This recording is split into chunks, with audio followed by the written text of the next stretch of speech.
This is a print of the chair brace I designed for the office chairs that have that plunger in it that raises and lowers the chair. The plunger stops working over a period of time. And you can either replace the plunger. Well, I always keep my chairs in one uh, position, so I designed a chair brace so that it will go around that shaft. It's got little nubs to connect in, so it connects together. And then I have a band around here that I put a zip tie on to just keep the pressure on. So very simple design. Just did it in FreeCAD.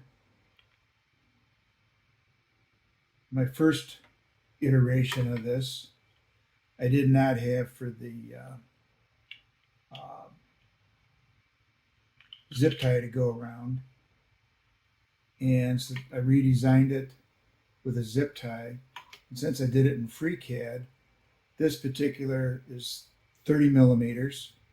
I can change the adjust the height and everything proportionally will adjust 35, 40, whatever size I want, and then reprint it accordingly.